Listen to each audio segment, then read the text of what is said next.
সকাল 7:30টায় সারা দেশে 299 আসনে জাতীয় সংসদ নির্বাচনের ভোট গ্রহণ শুরু হয়। একটানা চলবে বিকেল 4:30টা পর্যন্ত।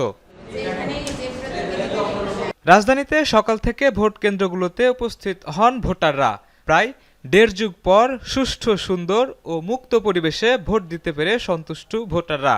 প্রায় 15 বছর পরে ভোট দিতে আসলাম এখানে। আমার খুব ভালো লাগছে এই ভোটটা দিয়ে। আসলে আমরা অনেক বেশি আশাবাদী এবং আমাদের এত বছর পরে ভোটটা সফল হোক এই কামনা আর কি। অনেকদিন পরে এত সুষ্ঠুভাবে, সুন্দরভাবে এবং সবাই খুবই উৎসাহ সহকারে ভোট দিতে আসছে, এটা দেখে ভালো লাগছে। বাধাহীন ও শান্তিপূর্ণ পরিবেশে নির্বাচন নিয়ে উচ্ছ্বসিত নতুন ভোটার। তাদের মতে সবাই চাইলে কারচুপিহীন সুষ্ঠু ভোট সম্ভব, সেটা এবার প্রমাণিত হয়েছে। প্রথম ভোট দিয়েছি, অনুভূতি অনেক ভালো ছিল।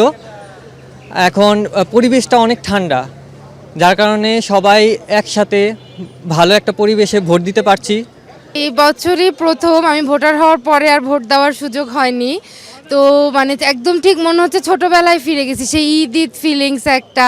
যে প্রার্থী দেশ ও জাতির কল্যাণে একটা ডেমোক্রেটিক কান্ট্রি এবং ইনক্লুসিভ, পিসফুল, প্রসপারাস বাংলাদেশ চাইবে। শুরুতে কোথাও কোথাও কিছুটা কম থাকলেও বেলা বাড়ার সঙ্গে সঙ্গে বাড়ছে ভোটার উপস্থিতি। সব মিলিয়ে ভোট গ্রহণ প্রক্রিয়া যাতে স্বচ্ছ, অংশগ্রহণমূলক হতে পারে সে বিষয়ে খবর রাখছে নির্বাচন কমিশন। দিন শেষে কোন রাজনৈতিক দল বা প্রার্থী কতটা অগ্রগতি দেখাতে পারেন সেটি হচ্ছে দেখার বিষয়। শাহিনুল ইসলাম সাগর, চ্যানেল 9, ঢাকা।